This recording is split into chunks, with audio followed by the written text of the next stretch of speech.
Hi, welcome to Street Priest Ministries. I'm your host, Brother Jay. We're taking the Gospels back to the streets. Today's drive-through message is the bride and the bridegroom, biblical marriage. Ephesians 5:21 through 25. Now, I touched on marriage in the Bible lightly. The Adam and Eve video, you can get that video where I touched on it lightly. Today we're gonna get deep. We're gonna delve into what's called etymology. Etymological. And etymological means the stem root meanings of words. Words are usually a combination. Since we speak English, we talk in English, but they usually derive from other languages. And our English language is a Heinz 57. You heard me teach in different series, videos, how language molds your whole thought process, your mindset, part of your culture. And ours just happen to be English. You know, we was born in another country, be that whatever language that country was, whether it's French or Spanish or whatever. And that culture and that language would mold our ideals and our frame of reference, what's called a frame of reference. And our frame of reference is English. So we're going to look up certain etymological words dealing with marriage. So we get a very clear understanding. And we're going to use this here as a source to help us too, the Oxford, the dictionary here. So we're going to start with the word bride. What does bride mean? So let's look up the definition of bride so we're clear on what bride is. Anything we do here at Street Priest, you make sure you have a clear understanding of what words mean, where they come from. I provide my sources sometimes. And I expect you not just to sit there like a gibbly-eyed lobster and believe everything I say. You can do your own research. Look it up for yourself. That's what you should be doing anyway. You can do your own homework. That's the problem now. Too many people are lazy. They depend on others to do it for them. God created you with a brain in that head. He expects you to use it too as well. And some of you are doing it, which is great. I encourage you to do it. Okay, bride. This is the Webster's Dictionary. It means a woman at the time of her wedding. Okay. So now the etymological meaning, let's look that up, of bride comes from brid, B-R-I-D,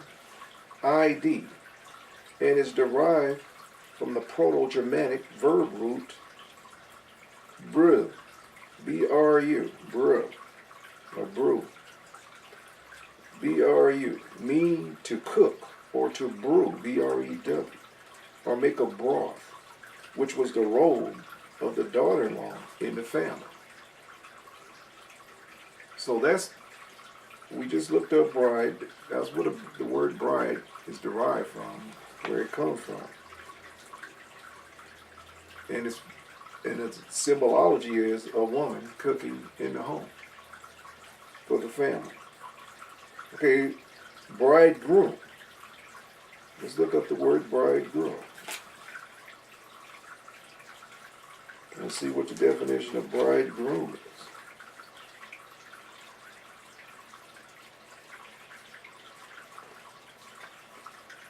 All right, the bridegroom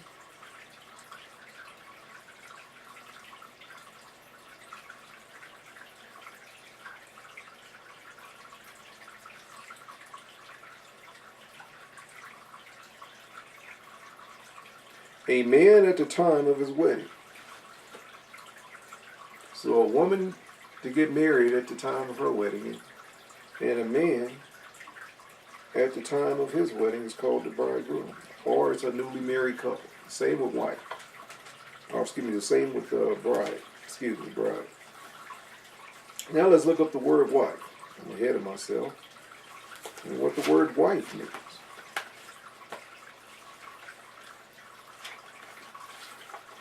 See, I'm laying the groundwork before I teach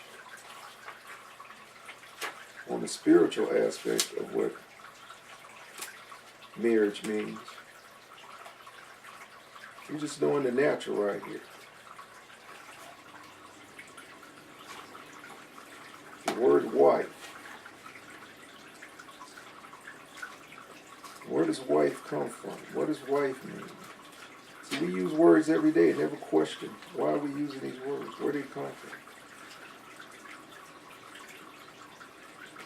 But yet these words have molded our frame of reference to what we think it is. Until a lot of times we do our homework, research, find out it means something a little bit different than what we thought. The culture says, okay, wife. Now this right here is the Oxford. So I didn't write this. All you new age people, you have a beef with Webster. But this is what Webster says a wife is. The woman a man is married to. Straight out the Oxford. Out the Oxford. I didn't write this. So I don't want any of you try to contact me through my social media site protesting. That's what the Oxford said. And they're right. The woman a man is married to. That's how God created it. All right, let's move on. So they still hold the tradition of value. Now let's look up husband. What does husband mean? Well,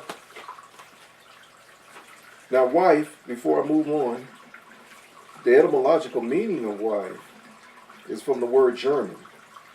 And it's Weib, W-I-E-B. Or Wifa, W-I-F-A. Two different words from the German. And it means shame. That's what it means. Shame. Now, why would wife be ashamed?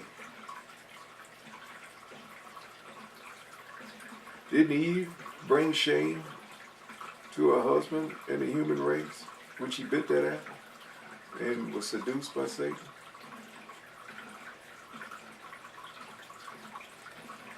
Something to think about. Yeah, move on. The word husband. Let's look up at the word husband. What does husband mean? You guys are starting to get a whole new perspective on these words you've heard over and over again.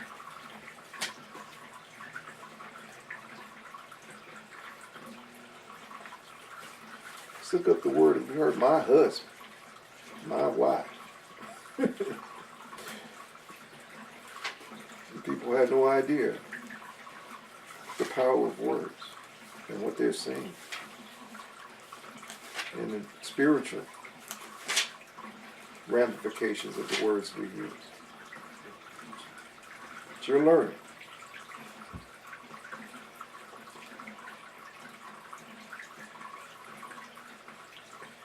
Now, husband. That's what happens when I don't mark stuff myself every single time. The man that a woman is married to. Hey, I didn't write this book. This is Oxford. You guys want to beef? All you the Rainbow crew out there, you beef with Oxford. You need to write there, not me. Save it. But they're right. Husband. The man that a woman is married to. Something carefully without wasting it. Something carefully without wasting it. Now, what could that mean? something carefully. That's the verb, husband.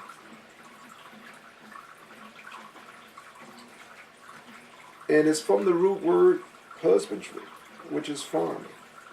Careful management of resources. So a man is to be frugal with the money. He's to be the one that budgets. Give it to a woman, she'll shop till she drops. Oh, husband, be responsible with the finances. Some men out there outshop women. They put it in the mirror more than the woman. You find them at the mall before the woman. Social engineering. We're going to talk about that in a minute too. All right, so husband, the etymological meaning is from the Old Norse language. Hus, H-U-S, means house. And it's a combination of husp and bua, B-U-A, bua. And it means to dwell. House, to dwell in a house. The housekeeper, householder, the one that maintains the house. The king of the castle. Now that's been lost in this social engineered generation. A lot of agendas, mainly Agenda 21, that's attacked the family structure. And Satan is the author behind it. Satan been attacking the institution of marriage from the get-go. It's nothing new. Satan attacked the sanctity of marriage. From the pit of hell came the feminazis. The Susan B. Anthony's. To whack the gonads of men in the household. And that movement spawned hell on earth as far as the family is concerned. The building block God intended. The family is to be the building block, the pillar of society. The family, the man, the woman, and the children. By nature. And Satan is unnatural. He's done twisted, distorted the meaning of the word family.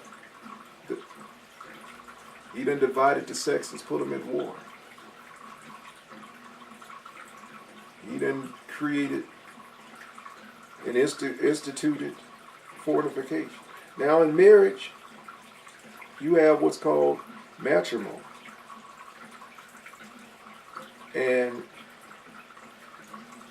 between the man and the woman, holy matrimony, where the two become one. Now, we're going to look at that mystical meaning. We're going to look at the mystical meaning of the two becoming one. And we're going to go to Genesis. And we're talking about the institution of marriage that God ordained and Satan perverted. Anything God ordained, Satan perverted. And he perverted in this new age, hodgepodge of religion now that has stood everything God said on his head. But God's laws don't change just because there's confusion dealing with his laws. The law's still the same. And we're going to read about it right here. So we'll go to Genesis 2:21. Genesis 2:21. And the Lord God caused a deep sleep to fall upon Adam, and he slept. And he took one of his ribs, took one. Pay close attention.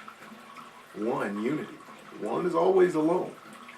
One, isolate one. Put a circle around one. Took one rib.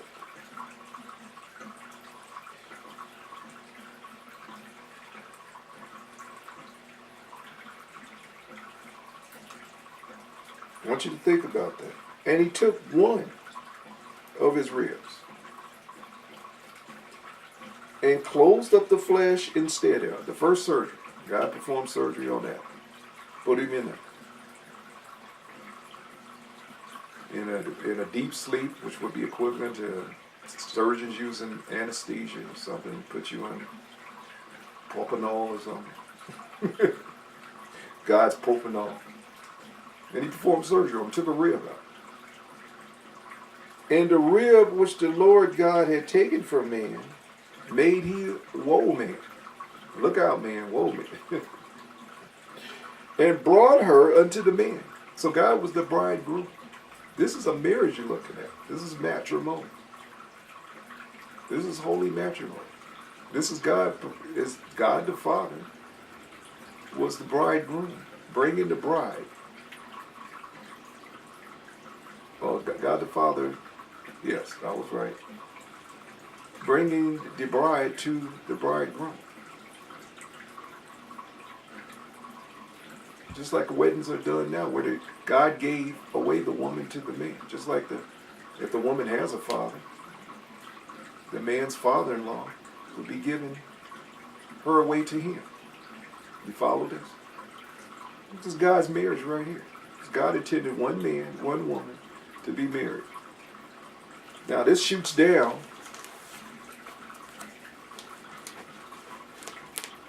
all the people that want to introduce something else. Like, for instance,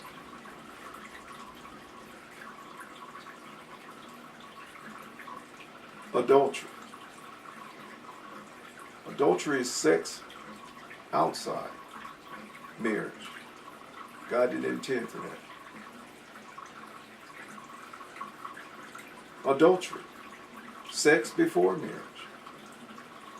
God didn't intend for that. Polygamy. This is for all you polygamists. They believe in many wives. One man having many wives. No. God didn't intend for that. One rib. One woman, one man, one flesh. Not polygamy. Polygamy is of the devil. God didn't intend for man to have a bunch of wives.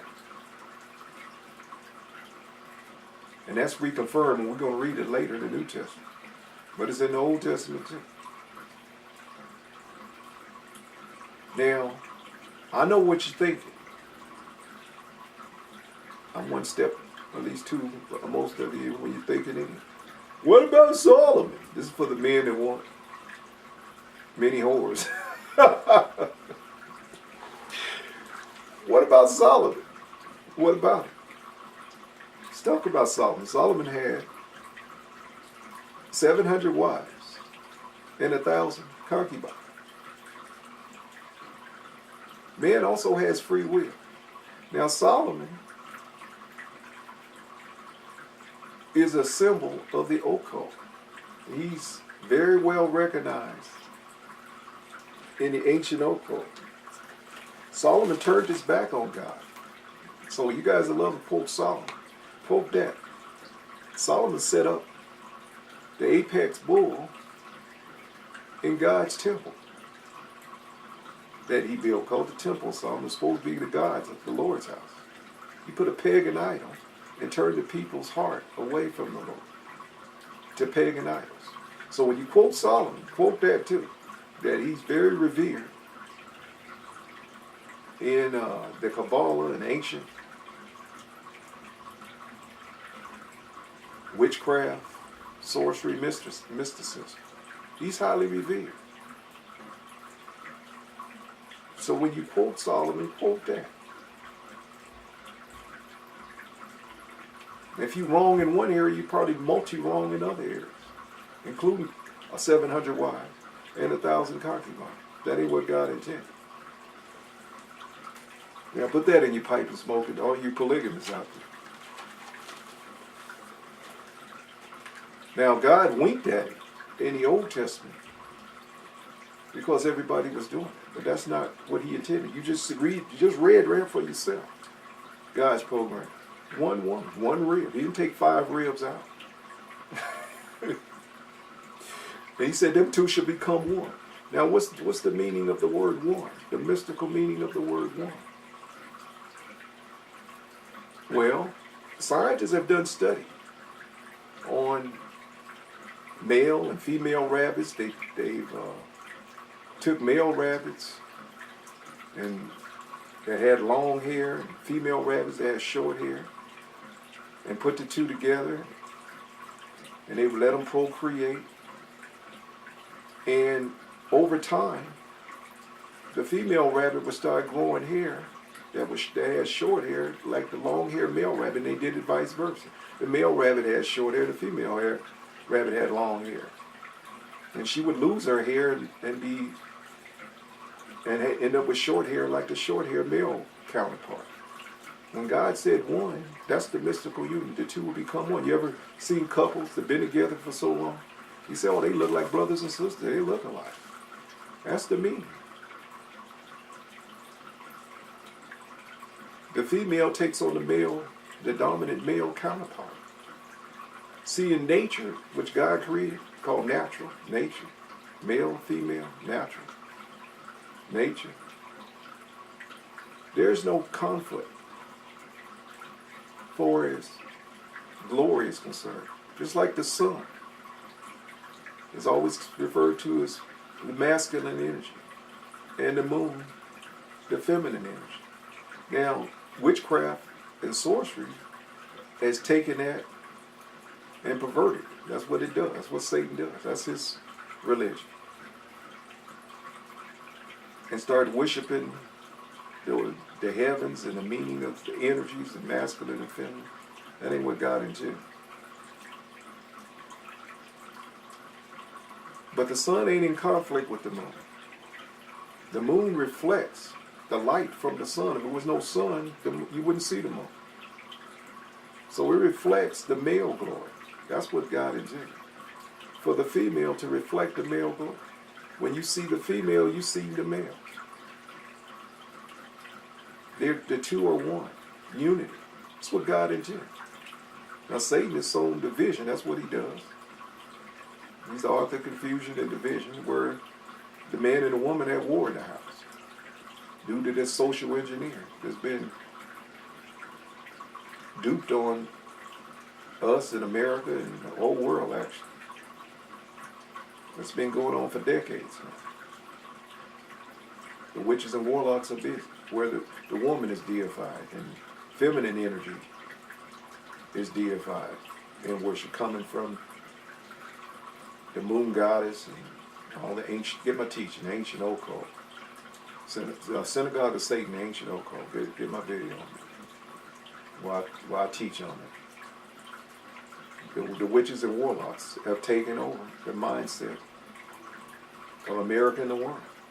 As far as with the role of the male, and the males have been castigated, castrated, and turned into either little women or little boys. So when a woman encounters a real alpha male, it just sends her into a tailspin.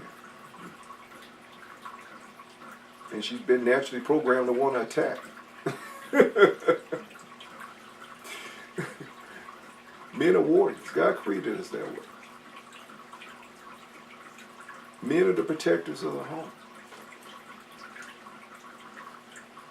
That's what the men do. Now, one of the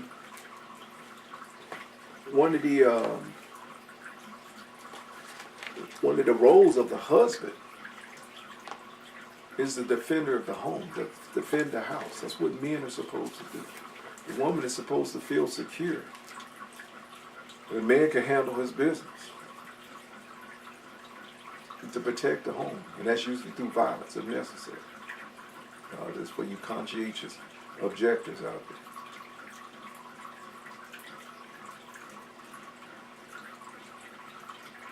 I mean, if a man's coming in through the window of my house to harm my family, I'm not going to get on my knees and pray. I'm going to grab one of my weapons and go to war.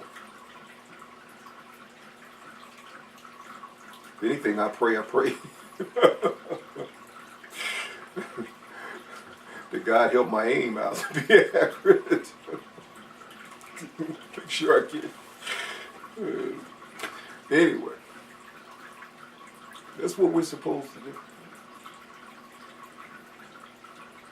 Too many men are little boys.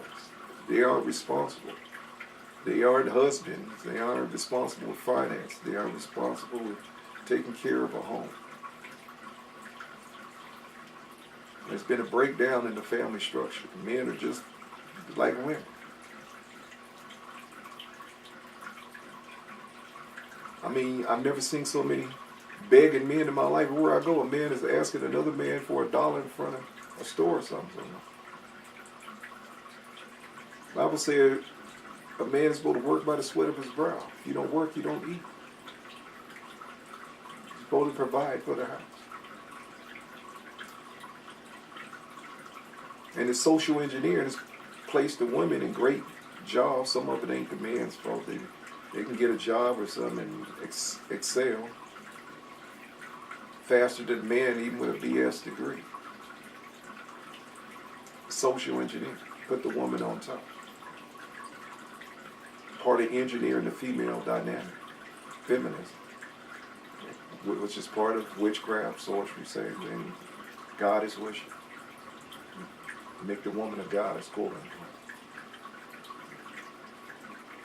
And that's why, and if you were to do it yourself. Do the research as far as marriages are concerned. Men and women getting married now. Most just shack up, just live together. They aren't married. Jesus made reference to that to the woman by the well. Said, you shacked up, that ain't your husband. You told the truth there. That ain't what God recognizes. He recognizes commitment. Taking a vow to one another. Going through the ups and downs with one another. Now me, I am not a poster child for marriage. I can just tell you God's way. I'm divorced myself. I've been through the institution of marriage. And I know what social engineering, the damage is done firsthand in marriage. Now, we're going to read here, back to Genesis.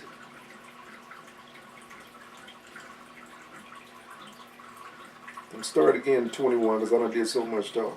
And the Lord God caused a deep sleep to fall upon Adam, and he slept. And he took one of his ribs, and closed up the flesh instead thereof.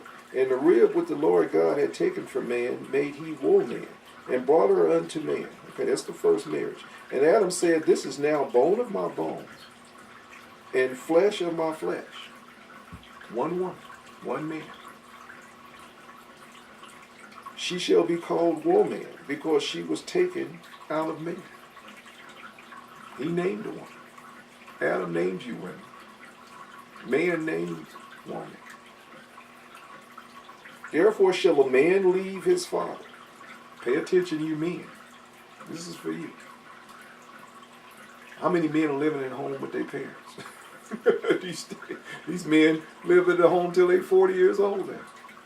They don't get out there. I left my house at 17 and didn't look back. Had my own place, everything. The men don't do that, no. They stay with their parents forever. Still sucking on the mama's teeth. Therefore shall a man leave his father and his mother, and shall cleave unto his wife, and they shall be one flesh. Cleave. You know what the word cleave means? Look it up. It means stick. To stick together. And that's another problem. Another thing in the house. It was part of the failure of my marriage. It's the man and the woman to stick together against any and everybody. That includes leaving. You heard this here. Leave the family. You two are to become one against the world. You and me, baby, against the world. And all I can do is just show you God's way. You can do what you want with the information. I'm just telling you the right way. And I told you, no, don't look at me as the poster child for marriage. I'm not it. I've been single for quite a few years. And I stay that way for a reason. Because this is what I'm looking for right here. I'm not looking for the social engineered one. I'm looking for a biblical wife. That's what I'm holding out. And I'm patient. But forget about me, back to this. Therefore shall a man leave his father and his mother, and shall cleave unto his wife, and they shall be one flesh. Cleave, stick together. You're one. No child should become between a man and a woman. No mother-in-law, father-in-law, friend. How many marriages are broken up just for the reason? Mine was. Just for that reason there. Mine did.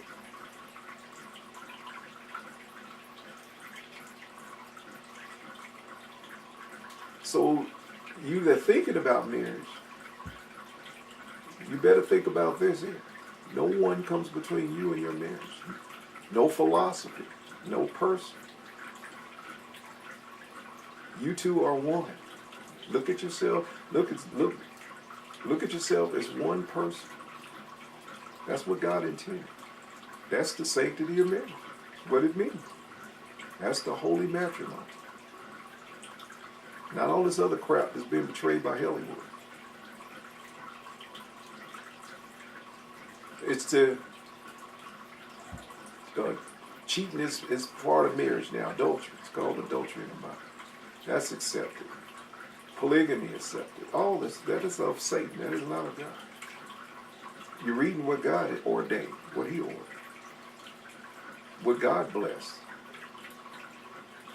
Read the word for yourself. Don't listen to what other people tell you. That's their distorted truth or what they think the scripture says. It's what God said. Now, we're going to go to the New Testament to back that up.